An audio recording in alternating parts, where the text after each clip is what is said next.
আসসালামু আলাইকুম এভরিওয়ান। তো সবাই কেমন আছেন? আশা করছি সব ভালো আছেন। নতুন একটি ব্লগে সবাইকে ওয়েলকাম। আজকে সকাল থেকে ভিডিওটা শুরু করলাম। প্রথমেই তানহার আব্বুকে ব্রেকফাস্টে পাউরুটি ডিম দিয়ে ভেজে দিলাম। প্রথমে 2টি পাউরুটি নিয়েছি, তারপর পেঁয়াজ কুচি, ধনিয়া পাতা কুচি, কাঁচামরিচ কুচি দিয়ে মেরিনেট করে রেখেছিলাম ডিমটা কতক্ষণ 10 মিনিটের মতো। তারপর ভেজে নিচ্ছি উল্টে পাল্টে। একটি প্যানে পরিমাণ মতো তেল অ্যাড করে দিয়েছি। তেলের পরিমাণটা একটু কম দিতে হবে, পাউরুটির ভিতরে তাহলে সব তেল ঢুকে যাবে, তাই তেলের পরিমাণটা একটু কম দিয়েছি। এই যে আমার পাউরুটি ডিম দিয়ে ভাজার ফাইনাল লুক। খুবই সুস্বাদু, খুবই মজা ছিল, ইয়াম্মি ছিল। তানহার আব্বু খুবই মজা করে খেয়েছে।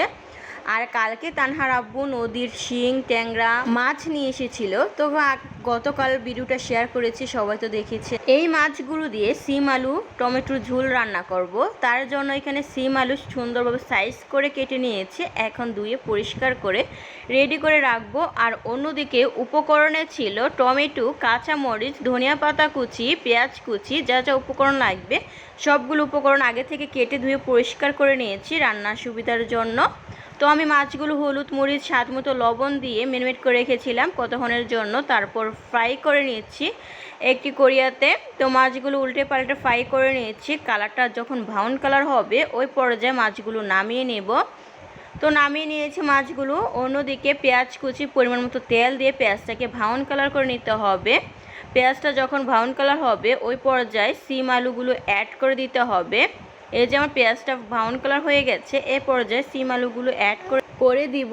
এখন স্বাদ মতো লবণ দিয়ে কতক্ষণ কষিয়ে নিতে হবে সিম আলুগুলো সিদ্ধ হওয়ার জন্য। তো প্রায় সিদ্ধ হয়ে গেছে। তো এ পর্যায়ে আমি টমেটো কুচি অ্যাড করে দিব, নেড়েচেড়ে মিক্স করে। তো এবছর প্রথম আমার সিম আলু টমেটোর ঝোল রান্না করা। খুবই সুস্বাদু, ইয়াম্মি ছিল সবজি রান্নাটা। অবশ্যই কমেন্টস করে জানাবেন আমার সিম আলু টমেটোর ঝোলের রেসিপিটি আপনাদের কাছে কেমন লেগেছে। তো টমেটো কুচি অ্যাড করে দিয়েছি। এখন কতক্ষণ কষিয়ে নিয়েছি। কষানোর পর হলুদের গুঁড়া অ্যাড করে দিয়েছি। হলুদের গুঁড়া দিয়ে আবার মিক্স করে নিচ্ছি এবং মরিচের গুঁড়া দিয়ে আবার মিক্স করে নেব। মিক্স করার পর মাছগুলো অ্যাড করে দিব। মাছগুলো দিয়ে পরিমাণ মতো ঝোল অ্যাড করে দিব।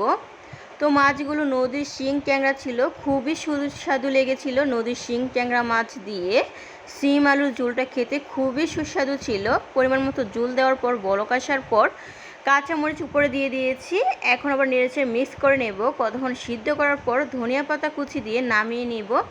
কালারটা দেখুন কতটা লোভনীয়, অসাধারণ হয়েছে, খেতে খুবই সুস্বাদু ছিল। আজকের রেসিপি নদীর শিং ট্যাংরা মাছ দিয়ে সিম আলুর ঝোল। রেসিপিটি আপনাদের কাছে কেমন লেগেছে অবশ্যই কমেন্টস করে জানাবেন। আজকের ভিডিওটা এখানে শেষ করছি। নেক্সট কোনো ভিডিওতে আবারও দেখা হবে। আল্লাহ হাফেজ।